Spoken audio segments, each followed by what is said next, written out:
If you were to summarize, what makes the digital matrix uh, different from other books in the field of digital transformation or technology used in the field of business? Yeah, that's a question that many people have asked me. Why did I write this book when there are so many other possible books in this space? And my response has always been that there are different kinds of book on digital transformation. Some people take a single company. They could take Facebook, they could take Amazon, they could take Google, they could take Alphabet or Apple, and try to derive lessons from those companies for others. There are other books that deal with the specific sets of technologies. So they can say, what does blockchain mean for you? What does 3D printing mean for you? What does cloud computing as an architecture mean for you? What I tried to do was to position the book not as a set of lessons from a single company or a set of implications coming from a single technology. It's a framework to get existing companies to realize that their digital future is going to be shaped by actions, but the actions taken by three types of players who are all trying to take advantage of the technologies. The three types of players are incumbents, like GM and Ford in automotive industry, or GE and Siemens in the industrial machines or in systems. The second types of players that we've spent some time in the last few years are the small startups. These are PayPal in financial services or Tesla in automotive. But what I try to argue is that there's a third type of players that's equally important, and those are the digital giants. We used to call them tech giants or tech companies, but they are slowly expanding their scale and scope to influence other industries. Apple is no longer just a passive tech company. It's actively shaping the transformation of media and telecom. Google is no longer just in advertising, but it's likely to shape the future evolution of transportation and possibly healthcare or space for that matter. So these digital giants, small startups, are forces that existing companies need to recognize as they look at what these technologies could mean for them. So that's one axis.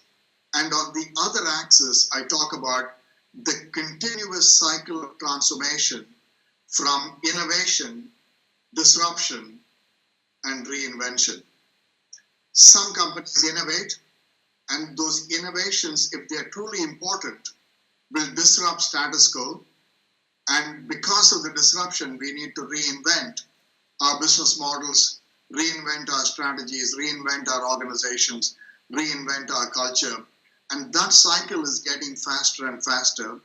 And these three sets of players expand the scope of the players that you need to consider in identifying the range of strategic options available to you. Most companies know competitors like them, and they track what they're doing about technology.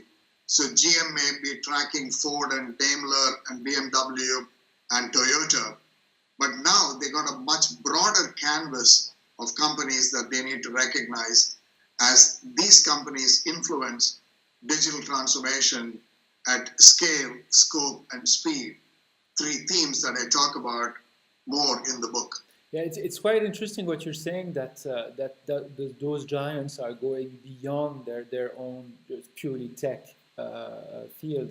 And actually, I was reading something in the news about Hasbro trying to buy out Mattel, and one of the reasons why Mattel is not doing well, it's because of Amazon.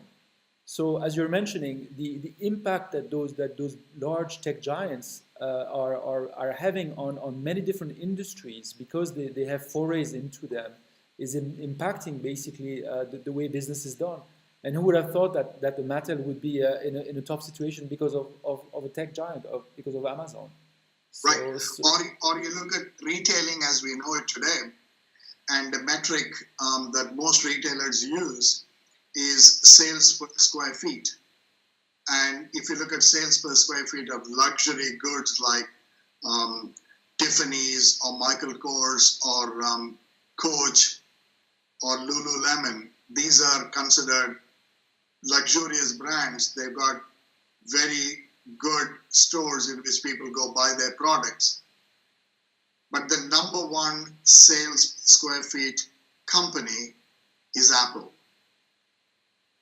not the luxurious giants that we know before.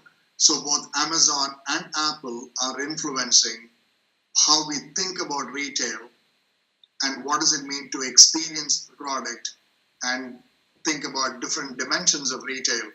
So I expect these tech giants, the digital giants, to influence the scale, scope, and speed of digital transformation of industries. okay.